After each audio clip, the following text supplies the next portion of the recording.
Good afternoon, everybody, and welcome to today's webinar on conveyancing capacity using AI in modern talent strategy. And before I introduce my two wonderful co-panelists for the webinar today, I'm just going to briefly set the scene. So I'm Ed Poulet, I'm the co-founder of Orbital, and today's topic is on conveyancing capacity. So what do we mean by that?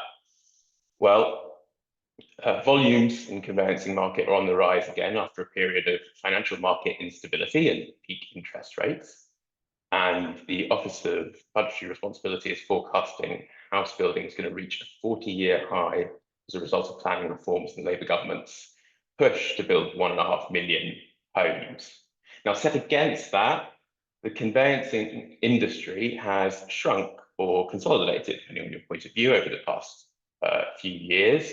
And it's been recently reported, a statistic that many of you will be familiar with, there's been about a 15% fall in the number of conveyancers since the pandemic, down to about 11,000 from 13,000 in 2021 and 18,000 almost a decade earlier in 2012.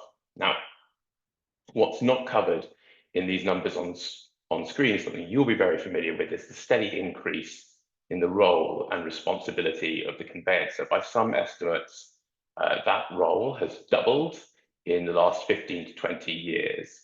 And as we all know, completion times are sitting around 120 days for purchase, which doesn't match up at all to client expectations, which are closer to 8 weeks, which means effectively there is a headwind of more pressure, more frustration, and dare I say it, more emails and more phone calls that conveyancers are facing today. But it's not all doom and gloom. We are facing a generational technology shift with generative AI. Some of you may have been present at the Conveyancing Association conference back in January, where I presented a couple of slides that you can see here on screen, which charted the journey of Gen AI over 2023 and 2024, roughly approximating its skills to those of a sort of trainee conveyancing lawyer in light of some of the developments that have been made in agentic AI. But AI itself is a complicated topic, of course, for many lawyers. It adds to senses of concern or frustration. So it in of itself may not be a silver bullet. And with that, I'm delighted to welcome our two speakers and panelists for today. So we have Richard Wallacott. Richard is the operations director for Knights, which is a premium conveyancing firm with 140 lawyers across 32 different offices in England and Wales, as well as Jess Smith. Jess actually has so many logos, I struggle to cram them all onto one slide, but Jess is both the COO of specialist conveyancing firm Convey Law and Convey 365, as well as the co-chair of the Conveyancing Foundation, which is the industry's leading not-for-profit charity, looking out for the well-being of those in the profession. Richard, Jess, welcome. So, to kick us off today, I'd like to ask for a bit of your own lived experience, please. So maybe I can start with you, Richard, and perhaps you can talk me through what you see as the main pressure points for conveyancers in your world right now, and what the implications are from a cultural and operational perspective. Yeah, conveyancing always got pressure points. I think it always has for the years that I've been doing it. I don't think the main pressure points in the transaction haven't changed much. It's all people want to be moved quicker. People want to be in the house. There's always inquiries. There's always issues. I think the burden on conveyancers has got heavier, as we all know. But the lack of experience and the lack of experienced people, as obviously people leave the profession, it's not an attractive thing to become a conveyancing or residential property lawyer to the younger generation. And that level of experience has left, that drop in people. So that causes some issues. I think that causes some bottlenecks with people who can't look at a title and make a decision, or look at an issue and take a view on it, and it's slowing transactions up. So I think that is pretty major issue for the industry as a whole is how do we make it more attractive to the younger generation starting their career in the legal profession to actually choose residential property and conveyancing as their choice, really. And Jess, are you seeing similar pressure points and the same sorts of implications, both getting talent in and at that senior lack of available talent at that senior level? Yeah, I think, I think we could all probably agree that, stress and burnout is the biggest concern for us from a wellbeing perspective from our staff and those within the wider industry. I think that even what we did with the Conveyancing Foundation and a survey we did back in 2024 about wellbeing at work, over 61% of people working in conveyancing found themselves constantly feeling that level of stress and pressure at all times. I think that's only becoming more and more, particularly with scope creep. I think we all understand, particularly with conveyancers, that the role has just become so much more from being practically a forensic analysis to an environmentalist to a tax calculator to a sales executive. And at many times they're even providing their own mental health support to their clients who are going through one of the most stressful times in their lives. The role of a conveyancer is really, really diversified. And there's a real lack of support for them as well. The conveyancers from a mental health perspective and from administrative as well. We certainly found that even with our survey, one of the big things that a lot of conveyancers said, what would have the biggest impact on your day-to-day well-being was more administrative support. And I think there's a wider conversation that we're probably going to have today around, does that mean more bodies and bums on seats, or is that also potentially through our use of technology and how we can bring new efficiencies into this world? You mentioned the role of the conveyancer is getting more and more diverse. In some ways, you'd expect that might make the role more interesting for people wanting to join the profession, but it doesn't seem to be. There are people that are queuing up to be conveyancers. What's the disconnect there? Well, I think that, I think certainly from the feedback that I've had from conveyancers within our own firm and in the wider profession is that conveyancers, solicitors, property lawyers, well, however you may be, they want to be doing the aspects of the job that they love, which a lot of the time is the legal work. A lot of the time, as Richard mentioned, it's that problem solving. It's being able to look at that file, look at that case, and how do we get that client to completion? Being able to have more of their time doing that part of their work rather than those repetitive admin tasks or having to deal with some unrealistic client expectations that potentially aren't also being helped and managed by other sides or by other parties in the transaction. So I certainly believe that being able to allow conveyancers to do more of the job that they love and reducing the parts of it that they don't makes this a much more attractive workplace for them. And whilst, of course, variation and diversity is important for them, but let's give them more of what they love and what they value and allow them to feel valued in their roles. So let's talk about how we do that and how are you doing that today? What are the things that are most important in achieving giving them more of what they love, I think that certainly what we've found in terms of like how we've operated is being able to reduce that element of administrative tasks, so those really, really repetitive things. And how can we use AI specifically to help reduce that level of stress within the law firms? I think that it's really important that, we're looking at AI and technology that's really well designed and ultimately that it's actually being adopted and is part of what the conveyancers want. It's not AI and technology just for the sake of it. So I think certainly for us, I think I've been able to see some really good applications of that, certainly, and be able to kind of scrape data from documents and emails and automatically updating that into case management systems. There's some really great technology around at the moment in terms of actually being able to ask questions into your case management system and the AI being able to find those answers for you, and even more widely into kind of legal research, whether that's through case law, whether that's through land law or regulations. I think there's so much value in what that could do in terms of reducing that level of admin for the team and adding that value back into their role. And Richard, does technology have a role to play in your talent strategy? And I'd love if you could break it down between sort of top of funnel hiring through upskilling and retention as well.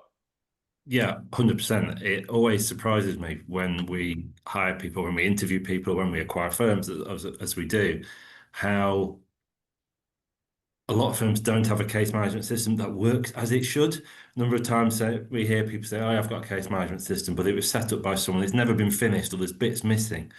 And so the investment in technology isn't there in a lot of firms, as well as the cultural side of other lawyers looking down on conveyancing, which needs to change quite significantly as well. It should be treated as a proper specialist area with the respect it deserves for the residential property lawyers and conveyancers that there. But I interview people and we say, look, we've got this tech, we've got a case management system that works, we have invested in these extra bits of technology in there, and they're going, wow, and it works. Yes, it works. And we're constantly developing it and building it and giving prospective lawyers all the tools that they need to do that tricky job of conveyancing, everything that's going to help them do it is appealing. I say it surprises me that other firms aren't to that level, but saying that we've got Orbital and we've got all the other bits of tech that come in that are there to help them do their job is a selling point. And certainly once they're in the business and they're using the systems, they're not going to go anywhere else. Our retention is pretty much 100%, and it's great. And tech plays a major part in that. So is this something that this might be, of course, a statement out there? Quite a few firms will be saying in the market, looking to recruit people, they use technology, they use the latest technology. How do you make that statement sort of stand out from a nice point of view and feel true to the people that you're looking to hire? Because as a firm, we invest heavily in it. Certainly, residential property is treated with the respect it deserves as a very key part of the business. It's not looked down upon by other lawyers in the business, and so we can invest in it. But coupled with the tech is we're not pushing people to do more and more work. Our caseloads are very small, just to the way the model we are. So we're not saying we're going to give you this tech, but we're going to expect you to do another 10, 20 files a week. It's complete opposite. We're giving you the tech so that you can do your job better and spend more time on the transaction and look after the client. So we're not trying to put the pressure on and squeeze more work out of the lawyers. So it's technology coupled with caseload management that's the effective combination. Yeah, completely. And earlier on, you mentioned that where the talent shortage is at that experience. Then maybe you could talk a bit about your upskilling, how you approach that today, and what role, if any, technology plays in that. We find it helps, whereas say some of the AI tech that we've got is you've got more or less experienced lawyers who are learning the case, where learning how to check a title, for example. Well, with AI, they can do it themselves and get their homework checked digitally. They're not waiting to sit and wheel around and sit next to a partner or someone else to talk about it. They can learn themselves and train themselves and see what the technology is. It's teaching them, again, not to replace them, but learn from it. So that's a really key help that a lot of our sort of young lawyers are checking their own answers, checking their homework, really. And we recently ran another forum on the topic of junior lawyers. A question that came up was, how do you stop junior lawyers who are using AI products essentially becoming complacent or just using them sort of unthinkingly without challenging and questioning what they do? So maybe I can reflect that question to, since you're both using AI in different areas, to you first, Jess. Like, how do you ensure that AI is used appropriately and responsibly? Well, I think that it all comes down to your own strategy and how you use it alongside. It's a tool. It's not to entirely replace. We certainly use it in a number of places across the business, but I've certainly found that the impact of having those junior lawyers, paralegals, conveyancing assistants having access to the AI, it means a quicker pathway for them, because whether this is the same in other law firms, but I've certainly seen it in my time, is that those junior lawyers and those paralegals, they very much kind of get dumped in this area of assistant of picking up the phone and doing the most menial admin tasks. And because they become relied upon to do those tasks, they never seem to move out of that role.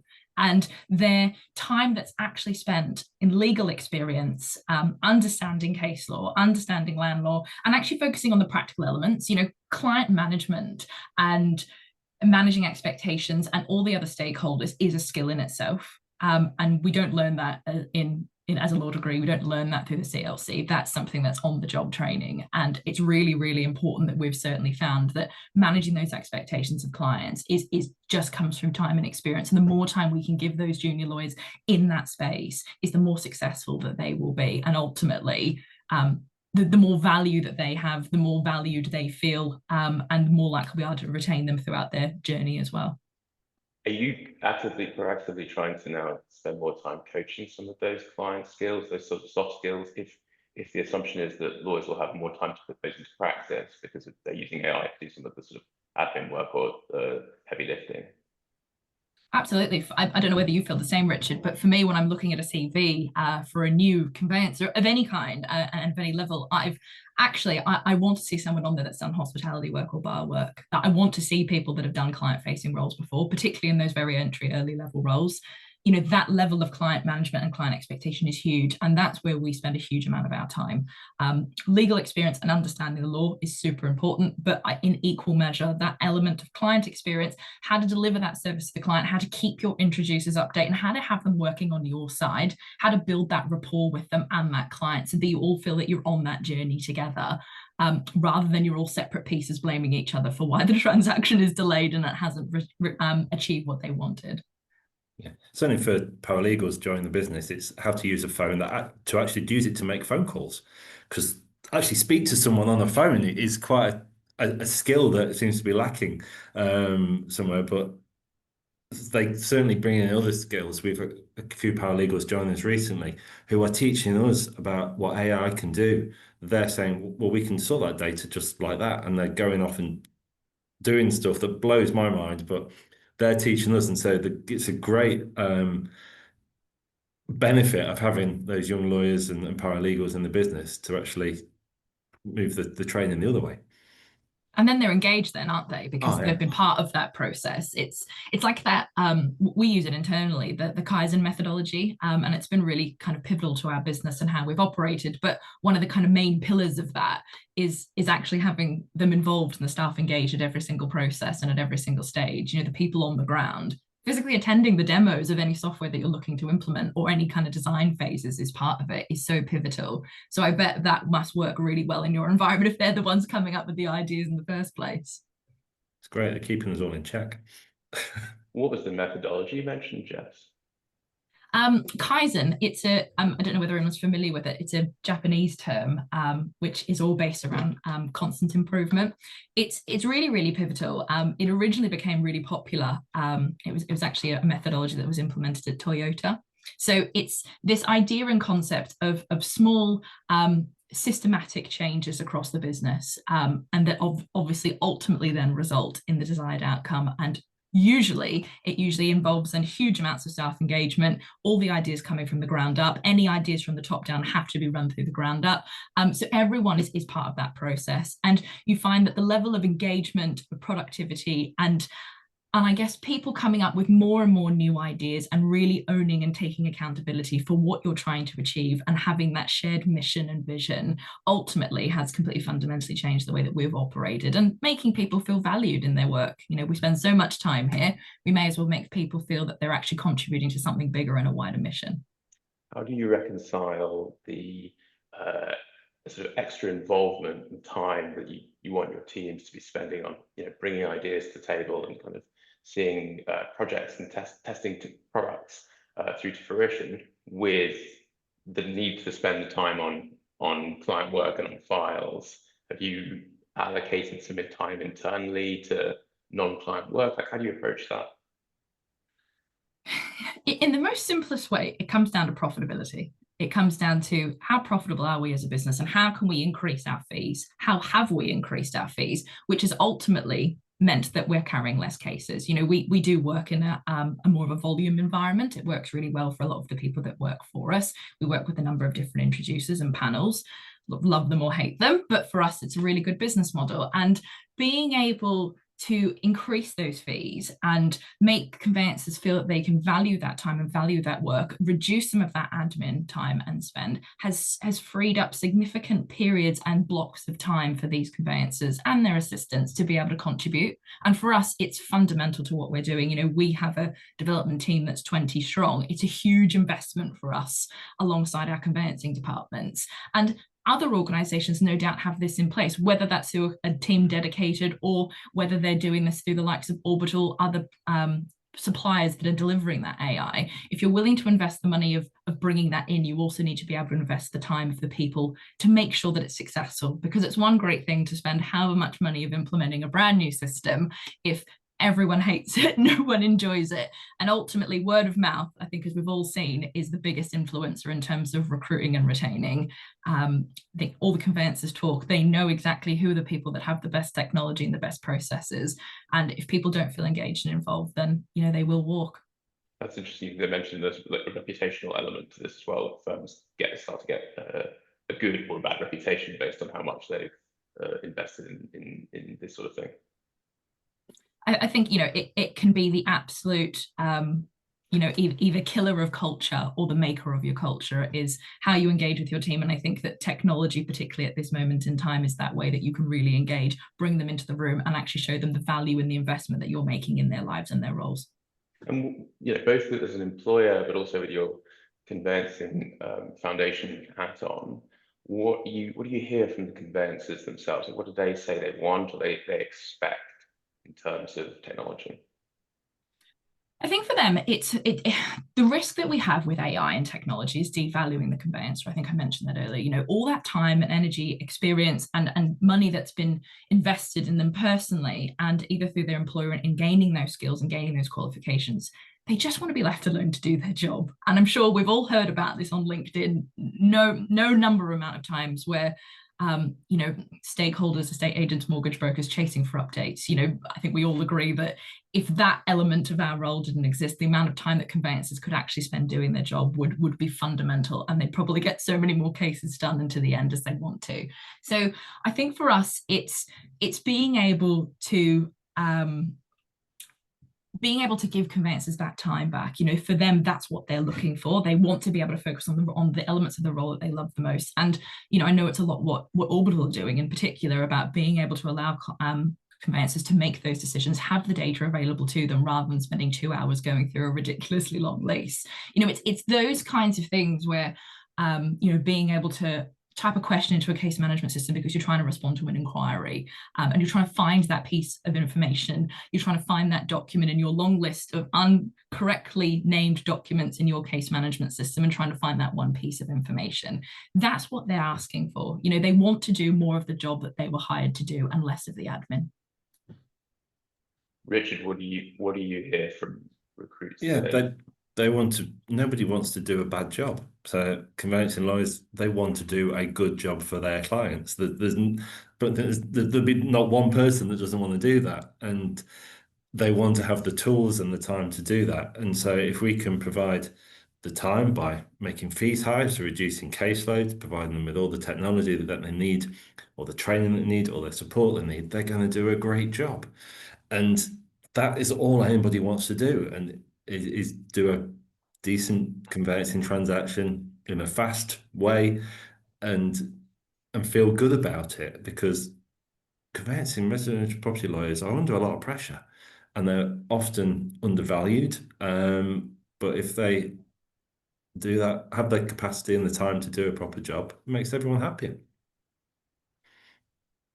And in particular with AI, of course, as you know, AI is moving and evolving so rapidly, it can be quite stressful even on the supplier side to keep up with the pace of change, let alone at the user's end. Is there a risk that AI is kind of adding to the pile here, creating new stresses and concerns for conveyancers that didn't exist before? If it's not implemented correctly, and the training and the support and the explanation for why it's there, I'm sure it will. Oh, I've got to learn that other system. That's stress. I haven't got time for that. Or if it's done properly with the time and training, people go, wow, that's good. That's great. And that gets the positivity about it. We've just built a new workflow for our sale transactions, but the residential property lawyers team of them have done it themselves, and I've had very little involvement in it. It's come from the floor up, and it's brilliant. And giving them the time to do that and implementing some AI into that and just having that control of it pays dividends, as Jess was saying. Well, being able to do that personalized service to their clients, proactively problem solved, it means the transactions are quicker, they're able to charge higher fees, their caseloads are reduced, the stress is reduced. It's a cycle in a good way. And if it's done well, and of course, I think there's always going to be stress when you ask any conveyancers to change or implement change in their work. I think we all feel that. But ultimately, I think as Richard said, and it's exactly what you've done in your environment, and I think a lot of us are trying to do that are leading the way in tech, is have them involved, have them part of the process, have them come up with the ideas. And all of a sudden, that initial stress, which is usually the concern, and that risk is taken away. So I think we've got time for one last question and discussion, and what I'd love to know is what you both think the single biggest changes we need to make if we want conveyancing to become a more attractive career path and a more sustainable one. And I'm sure we could talk lots of different at length and lots of different aspects here, but if you're really focused on what you think the single biggest changes, what would you say that is? I would say, or Richard. charge more and demand that the other parts of the firm and the law firm respect the conveyancing team and respect the residential property lawyers as proper lawyers, and that will make people feel more valued and want to choose the career path in conveyancing. But we've got to put our fees up to make feel they are worth the amount that well, not worth the amount that some firms charge now, but they're worth the amount that they should be charging, because they are proper lawyers and they shouldn't be looked down upon by other areas of partnerships. We're only as strong as our weakest link there. We're an industry full of chains and full of partnerships and full of collaboration. We really have to be doing this together. And you're totally right. I completely and wholeheartedly agree, increasing fees ultimately. And that's the ultimate goal. That's the first step. But actually what becomes part of that is that circular, process that happens is you increase the fees and you can justify that through the reduction in admin times and the additional support to the conveyancer through the technology you've invested in. You invest in the mental health support and training of said conveyancers, which results in a better culture and well-being of those conveyancers that you've then got. You're then delivering, because of that and their well-being, a better client service and a consumer value of conveyancing, which again means you can charge higher fees, and that's all then funding your technology. So it is that circle, but it starts with fees, and it starts with putting them up and valuing, exactly as Richard said, valuing a team and who the property lawyers are and what they're here to do. You preempted my question there, Jess, which was, does it start with putting the fees up or does it start somewhere else? Personally, I think it's putting the fees up. Oh, there you have it, folks. Clear mandate to go out there and put up your fees. Huge thanks to Richard and Jess for joining me today on this webinar. It's been a really informative session. A few key takeaways from my standpoint. Listen to the juniors, they bring in fresh thoughts and knowledge of how to use AI, bringing those into firms. And technology is a critical part of that sales process in an increasingly tough recruitment environment. So thank you both for sharing your thoughts with us and taking the time today. Really appreciate it. Pleasure. Thanks, Ed. Thanks, everyone. And thank you, everyone, for joining this webinar. Have a lovely afternoon.